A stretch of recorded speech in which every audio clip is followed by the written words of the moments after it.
Olá, queridos e queridas do Senhor. Que bom poder, mais uma vez, adentrar os seus lares através desse recurso da mídia para podermos estar conversando sobre a Bíblia, realizando os nossos estudos, falando sobre as coisas do reino de Deus. Na semana passada, nós encerramos o estudo escatológico, terminamos com o livro do Apocalipse e anunciamos para hoje o início do estudo sobre o homem. Vamos observar com detalhes a criação do homem. Então, a doutrina do homem, a doutrina antropológica. Mas antes eu quero ainda solicitar dos irmãos a atenção em favor daqueles irmãos que têm enviado para a nossa secretaria nomes de pessoas queridas e de entes queridos e de irmãos em Cristo que estão acometidos de várias enfermidades, inclusive alguns relacionados ao Covid-19. Os irmãos estejam intercedendo em favor, aí está passando a listagem dos nomes. Se você deseja com mais detalhe, pode telefonar aqui para a igreja e a secretária vai ter a alegria de passar para vocês a relação. Oremos também em favor do nosso diretor da Convenção Batista Carioca, o pastor Newton e família, pela saúde dele. Ele tem estado envolvido com os trabalhos da convenção, mas está recolhido à casa com preocupação em relação ao Covid. E os irmãos estejam orando em favor dele, ele tem muita responsabilidade sobre os ombros.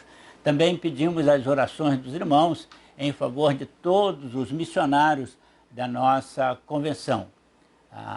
Eles estão passando por situações difíceis, não estão podendo desenvolver o trabalho como vinham fazendo, e nós estamos, a diretoria e o conselho está estudando em relação a esses queridos, mas nós pedimos aos irmãos que estejam orando em favor de todos os missionários, especialmente aqueles que estão relacionados na sua relação de missionários que estão sendo sustentados pelo PAN. Aproveito para falar aos irmãos da necessidade de não esquecermos do PAN. A nossa irmã responsável não está podendo ter contato com os irmãos, estar aqui para recolher, mas os irmãos podem também enviar para a mesma conta da igreja, que estão enviando seus dízimos e ofertas, só identificando que é a oferta do PAN, para que possamos repassar para a convenção e para a distribuição devida. Que Deus possa nos abençoar. Oremos ao Senhor. Pai querido, nós te agradecemos pelo privilégio deste encontro, a alegria, Senhor, de podermos estar aqui para mais uma vez estudarmos a Tua Palavra.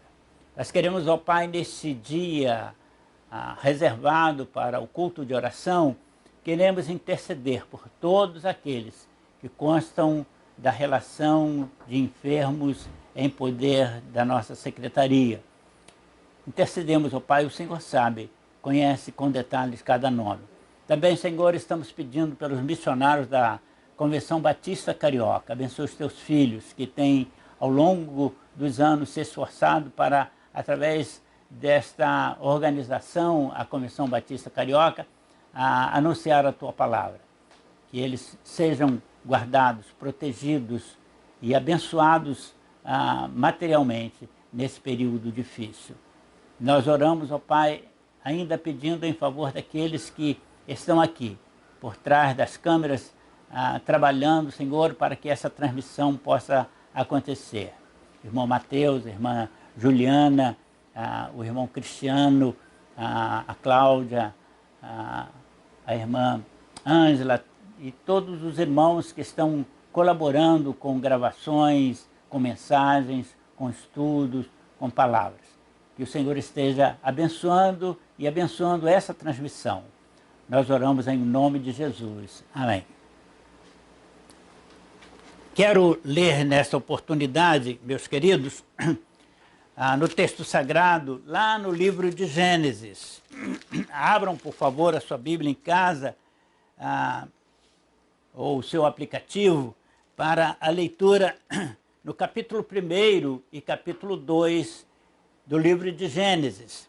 No capítulo 1, nós estaremos lendo os versículos de 26 a 28, e no capítulo 2, os versículos de 7 a 9 e o versículo 15. No capítulo 2, 7 a 9 e o versículo 15. Leio o texto sagrado a partir do versículo 26. E disse Deus: façamos o homem à nossa imagem, conforme a nossa semelhança, e domine sobre os peixes do mar, sobre as aves dos céus, e sobre o gado, e sobre toda a terra, e sobre todo réptil que se move sobre a terra. E criou Deus o homem à sua imagem, a imagem de Deus o criou, homem e mulher os criou. E Deus os abençoou, e Deus lhes disse: frutificai, multiplicai-vos e enchei a terra, sujeitai-a e dominai sobre os peixes do mar, sobre as aves dos céus, sobre todo animal que se move, se arrasta sobre a terra. Ainda no capítulo 2, a partir do versículo 7. E formou o Senhor Deus o homem do pó da terra, e soprou em suas narinas o fôlego da vida, e o homem foi feito alma vivente. E plantou o Senhor Deus um jardim no Éden, da banda do Oriente, e pôs ali o homem que tinha formado. E o Senhor Deus fez brotar da terra toda árvore agradável à vista e boa para comer, e a árvore da vida no meio do jardim, e a árvore da ciência do bem e do mal. Versículo 15. E tomou o Senhor Deus o homem e o pôs no jardim do Éden para o lavrar e o guardar. E ainda leio o versículo 16. E ordenou o Senhor Deus ao homem, dizendo: de toda a árvore do jardim comerás livremente, mas da árvore da ciência do bem e do mal, dela não comerás, porque no dia em que dela comeres, certamente morrerás. Deus abençoe a sua palavra lida. Como disse na introdução, nós estaremos estudando sobre o homem, mas antes de adentrarmos no estudo sobre o homem, aliás, o capítulo de hoje, o estudo de hoje é a introdução ao estudo, eu quero falar sobre a Bíblia e falar sobre algumas informações para que possa orientar o nosso estudo. Antropologia é uma palavra derivada dos vocábulos gregos. Antropo, que significa homem, e logia, estudo. Antropologia, portanto, significa dizer estudo do homem. É através da antropologia que podemos conhecer em mais detalhes quem somos, nossa origem no cenário do universo, criado pelo Senhor. A antropologia relaciona-se colaborativamente com as demais ciências orbitantes à sua volta, dentre as quais a ciência e a científica e a teológica. Para foco do nosso estudo, nós vamos centrar a nossa atenção nessas duas ciências orbitantes, a antropológica, científica, que descreve o homem a partir dos seus caracteres físicos e psíquicos, e a teológica, com base em sua relação psíquica e espiritual com Deus. O estudo visará responder a perguntas que patriarcas, pregadores, pensadores de todas as matizes filósofos, cientistas, estudiosos de um modo geral, têm ouvido há milênios. A Bíblia responde a essa pergunta, não obstante contrariar a voz da filosofia e de outras ciências humanas, mostrando que o homem é mais do que um conjunto harmônico de pele, carne, nervos e ossos. O homem é a coroa da criação universal, é a mais magnífica criação de Deus, é a obra-prima do Criador, construída para refletir sua glória, já que foi feito o homem à imagem e semelhança do Criador. O texto que usaremos para o estudo bíblico, para esse estudo, é o estudo bíblico, principalmente o livro de Gênesis, em seus primeiros capítulos. Claro que, muito provavelmente, vamos usar outros textos para apoiar o texto básico, mas a base estará focada nesses 2 primeiros capítulos da Bíblia. Falo sobre a Bíblia, porque muito provavelmente a nossa imagem e palestra esteja chegando a pessoas que desconhecem em detalhes aquilo que para nós cristãos é muito comum. A Bíblia é uma coletânea de 66 volumes que nos informam sobre a existência de Deus, o surgimento do universo e, em particular, o aparecimento do planeta no qual habitamos e do qual fisicamente fomos formados, a Terra.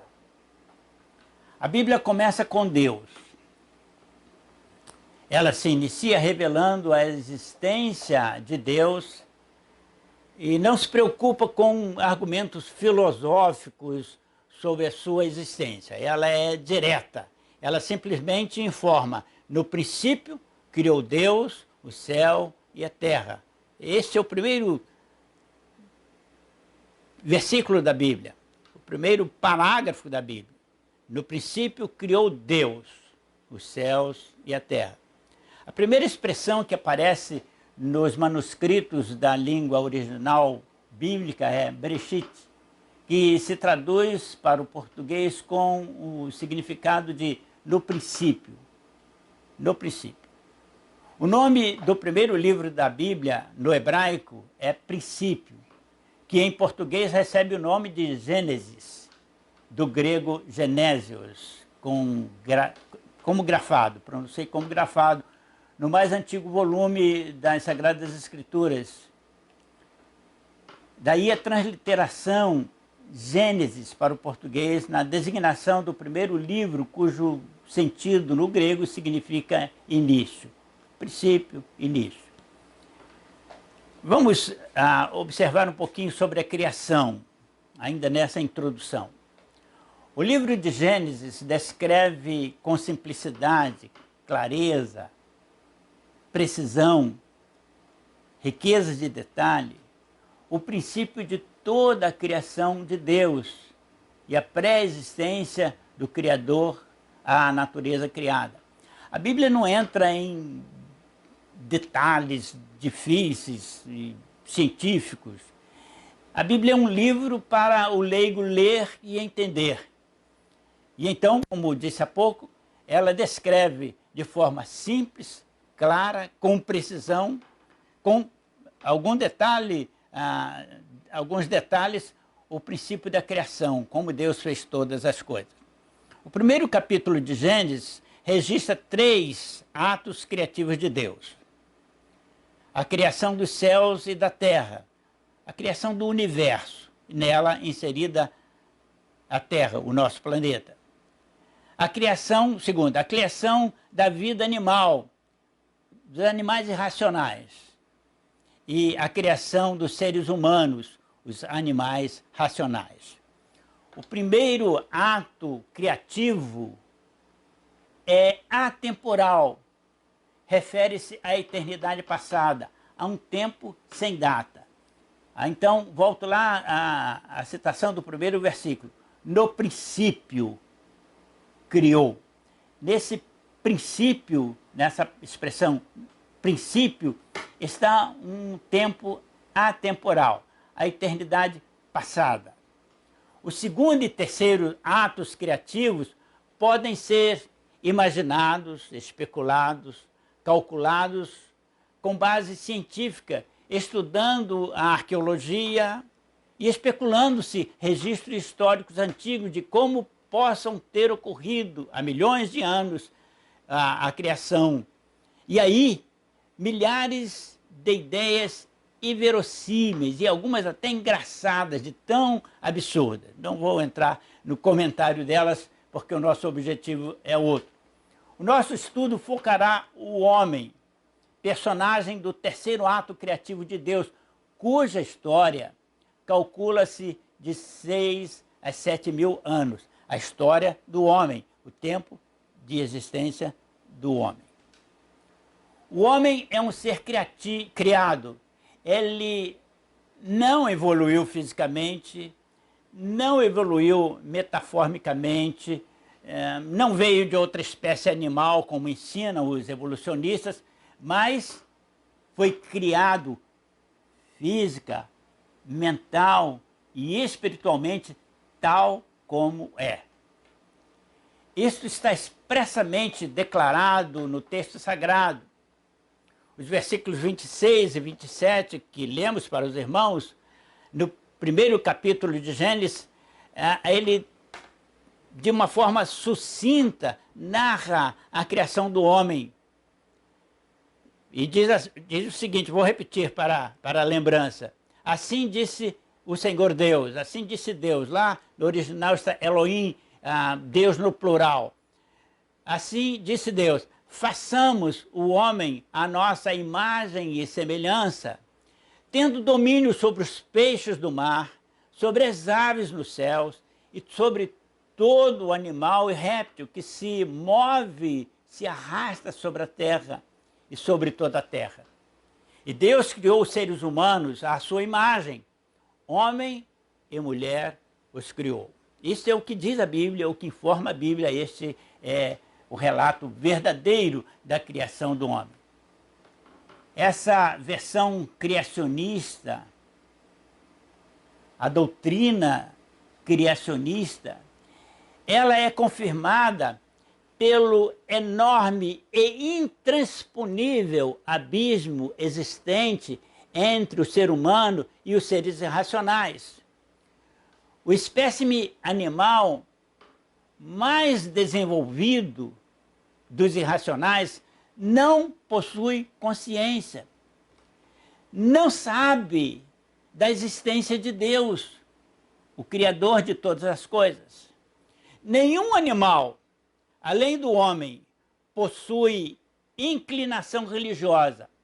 Um ser irracional sequer sabe da própria existência. O ser humano foi criado à imagem do seu Criador e colocado como soberano sobre a terra. Versículo 26, coroado de honra e glória, como diz o Salmo 8, versículos 5 e 6. Mas sujeito ao seu Criador. Vou repetir esse ponto. O ser humano foi criado à imagem do seu Criador, colocado sobre a terra como Senhor, como soberano. A ele foi confiada a terra, o cuidado da terra, a vigilância sobre a terra.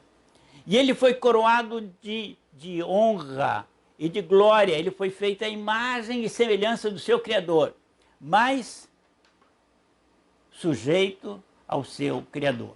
O homem não é um pequeno Deus, não é um semideus. O homem é homem e Deus é Deus. Deus é o Criador, o homem a criatura. A intenção do divino Criador era que o homem tivesse comunhão com ele, compartilhando tudo que havia sido criado.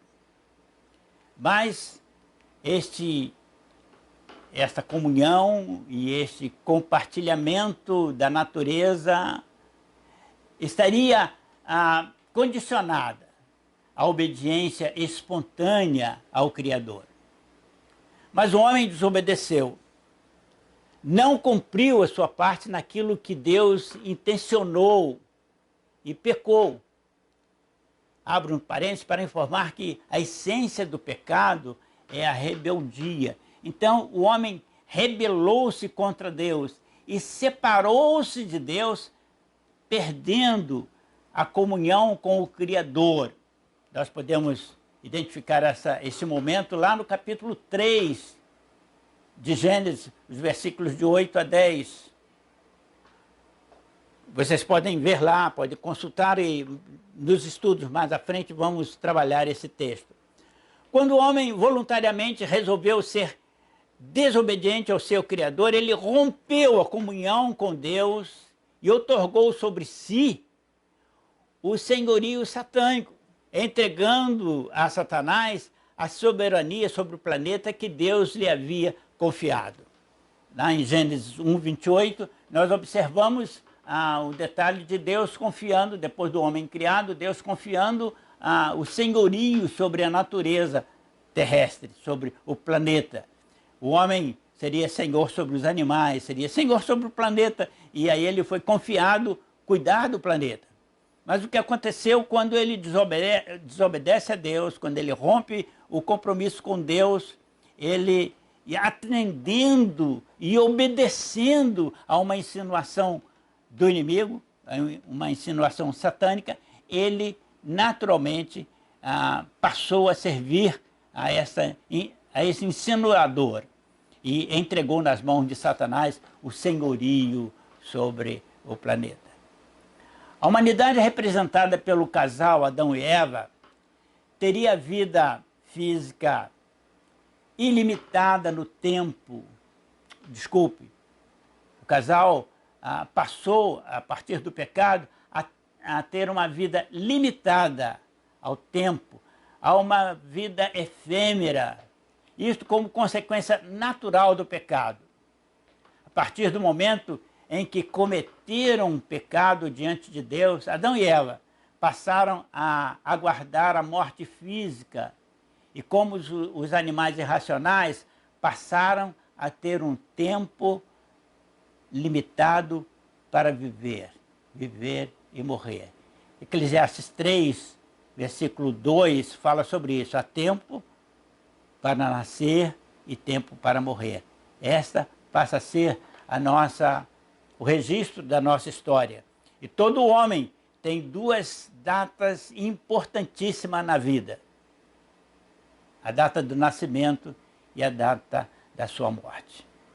Morte física.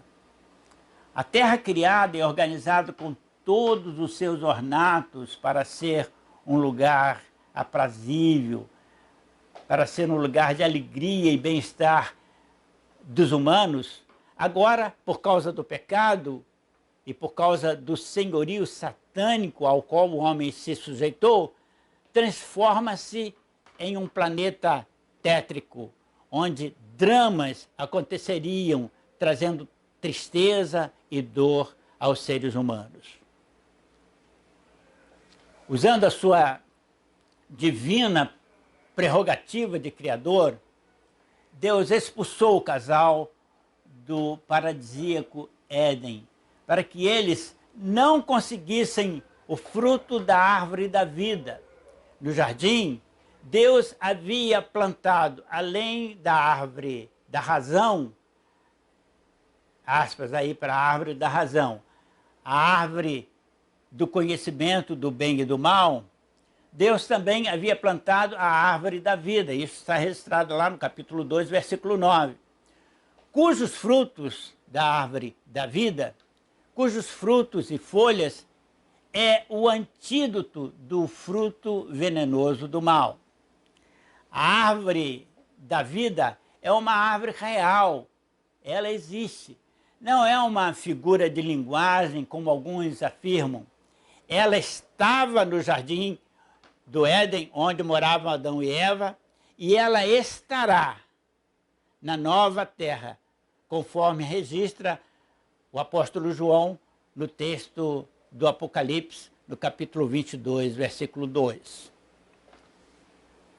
A árvore da vida, semelhante talvez a outras árvores, estava plantada no meio do jardim com um propósito importante nos planos de Deus para a humanidade e não poderia ser mais utilizada por Adão e Eva, que haviam traído a confiança do Criador e se tornado indignos da comunhão divina e não podiam mais viverem eternamente. A presença do casal no Jardim do Éden tornara-se impraticável e por isso Adão e Eva foram expulsos e o Jardim do Éden passou a ser guarnecido por anjos. Gênesis capítulo 3, versículo 4. Quero abrir aqui um parênteses para uma observação. Qualquer que seja a virtude daquela árvore citada em Gênesis e no Apocalipse, a árvore da vida, parece que ela é imprópria para um corpo físico não regenerado. Só aqueles que ressuscitarem com um corpo incorruptível. O texto da ressurreição está em 1 Coríntios capítulo 15, versículo 52. Ou seja, só aqueles que ressuscitarem com um corpo sem pecado poderão saborear o fruto da árvore da vida quando na vida física eternal. Adão participou da árvore da vida, ela estava lá para ele usar, até que ele pecou. Depois de ter pecado, não mais. A intenção do Criador sempre foi proporcionar vida plena e eterna aos seres humanos. Está registrado esta informação lá em João capítulo 10, versículo 10, a parte B. E por isso, a árvore da vida era franqueada ao consumo de Adão e Eva e o será aos salvos na nova terra celeste, o Éden futuro. Gênesis 3, 22, Apocalipse 22, 2 e 14 são os textos bíblicos que falam sobre a árvore da vida. Quando o homem residia no Éden, em estado de pureza e perfeição, o mal já existia no universo, sem ter contaminado a humanidade, como não havia também contaminado e não contamina miríades de anjos que optaram por servir ao Senhor, servir ao Criador. Deus, ao trazer o homem à existência, estabeleceu com ele, ou com o homem, como norma para o seu relacionamento e comunhão, o princípio da obediência voluntária. Por isso, o livre-arbítrio, e estabeleceu como símbolo do bem e do mal, obediência ou desobediência. E esse símbolo estava naquela árvore, na árvore da razão. Árvore proibida no meio do jardim paradisíaco, onde o casal morava. Deus poderia estabelecer obediência obrigatória, mas nós não consideramos obediência obrigatória a obediência. É obrigado? Ele seria obrigado? Mas no caso do homem, Deus o fez livre, dando ao homem o princípio do livre-arbítrio. E o homem podia escolher entre obedecer e desobedecer. Então Deus tinha que colocar uma fronteira entre a obediência e a desobediência.